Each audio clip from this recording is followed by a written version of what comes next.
오늘 성경을 보시면 가나안 정복이라는 민족적 과업을 앞두고 책임 있는 여호수아가 기브온 사람들에게 속아 넘어가는 장면이 기록되어 있습니다.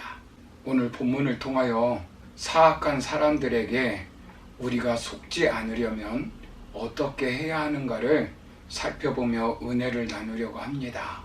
그렇다면 하나님이 주신 사명을 이루는 데 있어서 우리가 사악한 사람들에게 속지 않고 그것을 어떻게 완수할 수 있을까요?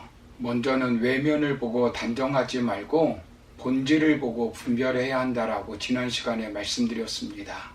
오늘 두 번째로 살펴볼 것은 유익을 기준으로 단정하지 말고 정당성을 기준으로 분별해야 합니다. 사람들이 쉽게 속아 넘어가는 것은 정당성보다는 유익에 더 집착하기 때문에 속아 넘어가는 것입니다.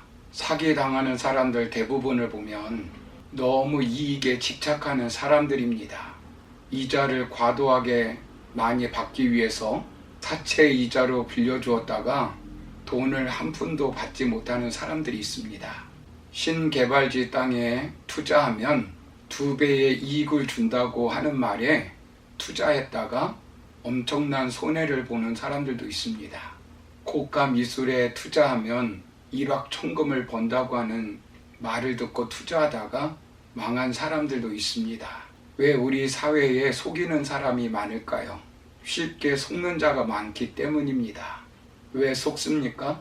상식이 아니라 법이 아니라 비상식적이고 불법이 통하기 때문입니다.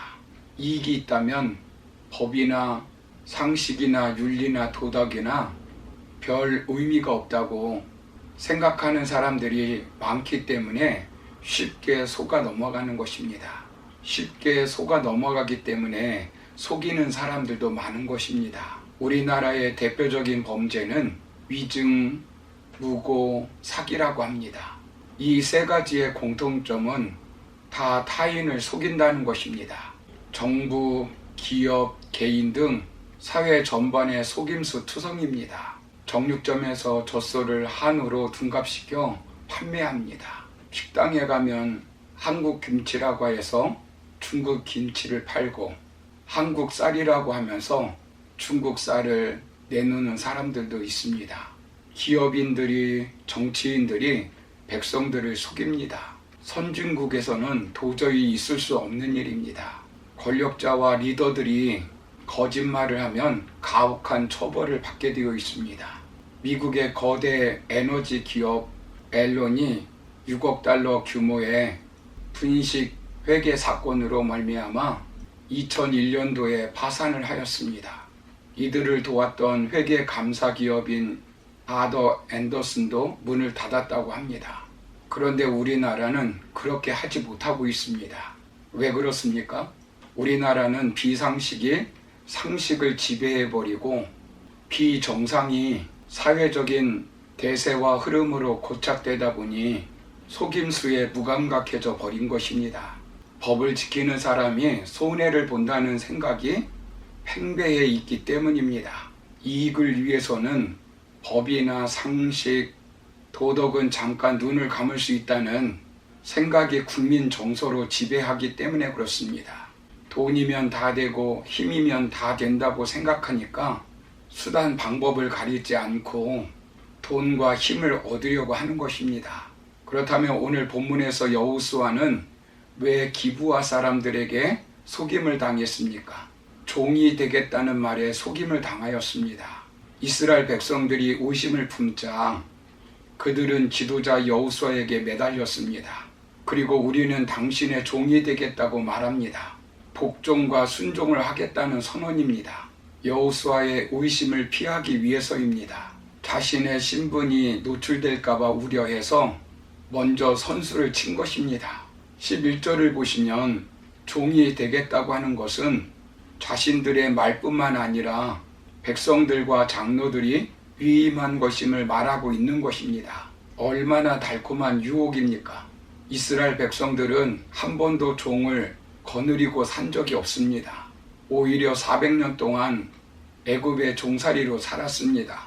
이제 종이 생긴다고 하니까 얼마나 달콤한 유혹입니까? 이때 여호수아는 너희는 누구이며 어디서 왔냐고 묻습니다. 그때 그들은 여호수아의 말에 직접적으로 대답하지 않고 여호와의 이름을 위하여 우리가 여기까지 왔다고 말합니다. 전쟁을 치르고 있는 여호수아의 마음을 뭉클하게 했을 것입니다. 만군의 하나님의 이름이 먼 곳에까지 알려졌다니 얼마나 뭉클했겠습니까? 그들은 말합니다. 하나님의 명성과 애굽에서 하나님께서 행하신 것을 들었다는 것입니다.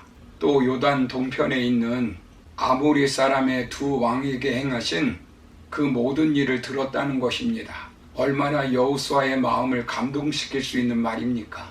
그러나 실상은 자신들이 먼 곳에서 온 것처럼 보이기 위해 최근 가까운 일에서 벌어진 일은 언급하지 않고 애굽과 요단 동편에서 일어난 일만 말하고 있는 것입니다.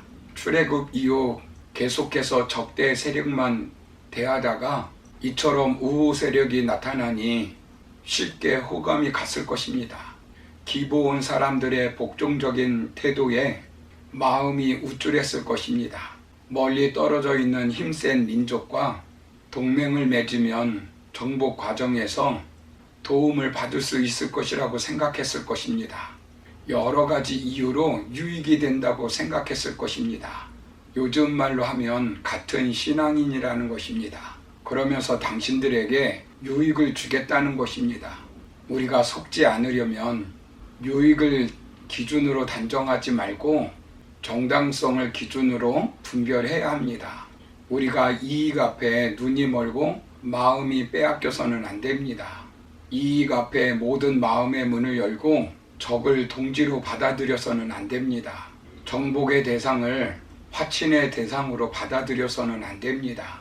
경계의 대상을 동지로 받아들여서는 안 됩니다. 사탄은 그렇게 늘 유혹합니다. 아담과 하와를 유혹할 때도 너의 눈이 하나님처럼 밝아질 것이라고 말합니다. 하나님 같은 사람이 된다니 얼마나 큰 유익입니까? 예수님을 유혹할 때도 보십시오. 예수님을 지극히 높은 산으로 데려가서 천하 만국을 보여줍니다. 그리고 엎드려 경배하면 모든 것을 내게 주겠다고 말합니다. 자기 말만 잘 들으면 팔자 펴고 잘 살게 해주겠다고 유혹하는 것입니다. 다윗도 삼손도 이렇게 유혹하였습니다. 아간도 아나니아와 삽비라도 이렇게 유혹하였습니다. 사랑하는 성도 여러분, 이 시대는 이익이 하나님의 자리에 올라 사람을 지배하는 시대입니다. 이익만 되면 모든 것이 가능하다고 생각합니다. 경제만 회복되면 최고라고 생각합니다. 부자만 되면 어떻게 되든 상관이 없다고 생각합니다. 아무리 이익이 된다 할지라도 그것이 하나님 앞에 정당성이 없으면 머물러야 합니다. 그래야 속지 않습니다. 예수님께서는 천하를 주겠다고 하는 사탄에게 무엇이라고 말씀합니까? 사탄아 물러가라, 기록되었으되 주 너희 하나님께 경배하고 다만 그를 섬기라 하였느니라 라고 말씀합니다. 모든 주권이 하나님 손에 있습니다. 모든 축복의 근원이 하나님의 손에 있습니다. 하나님이 주셔야 받을 수 있는 것입니다. 그러므로 유익을 기준으로 단정하지 말고 정당성을 기준으로 분별해 악인들에게 속지 말고 하나님이 주신 사명을 잘 감당하는 저와 여러분의 삶이 되기를 주님의 이름으로 축원합니다. 감사합니다.